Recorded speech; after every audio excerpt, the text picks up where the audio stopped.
একবারও কি ভাবি যে সন্তানটি আজকে আহাজারি, এই সন্তানটিকে ভালোভাবে বাঁচাও, তাকে লালন করার দায়িত্ব আমার কাছে বর্তায়। আজকে সকালে উঠেই দেখি গাজায় অজস্র শিশু নিহত হচ্ছে।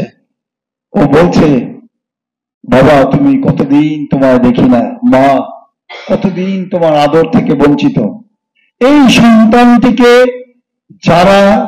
যাদের লোভ লালসার শিকার হলো, যাদের দ্বারা এই সন্তানটি এতিম হলো, কোথায় বিশ্ববিবেক, কোথায় মানবতা, কোথায় মানবাধিকার?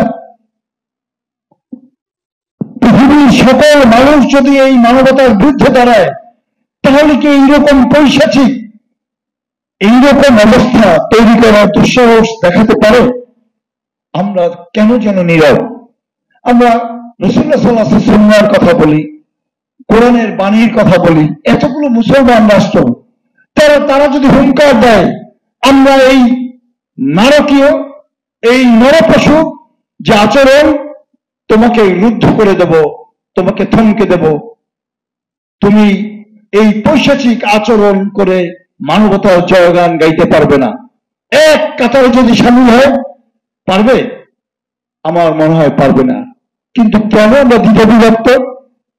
ওই স্বার্থ, ওই লোভ, যে লোভ আমাদের পারিবারিক বন্ধনকে নড়বড়ে করে দিচ্ছে, সামাজিক সাম্যের মর্যাদার জায়গাটুকু একদম বিলীন করে দিচ্ছে।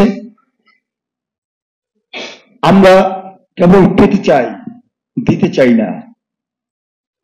যে যেখানে আছি, যে অবস্থায় আছি, আমরা যদি প্রত্যেকের জায়গা থেকে প্রতিদিন একটা ভালো কাজ করব, আমি কোনো মানুষের ক্ষতি করব না, কারো উপকার করতে পারি না পারে, আমার দ্বারা যেন কারো কোনো ক্ষতি না হয়, এই এতটুকু যদি আমরা ধারণ করি, আমার চতুর্পাশে যারা আছে, সামনে পিছনে ডানে বামে, আমি প্রত্যেকের সহযাত্রী হতে পারি, প্রত্যেকের জন্য সহমর্মিতার হাত বাড়িয়ে দিতে পারি।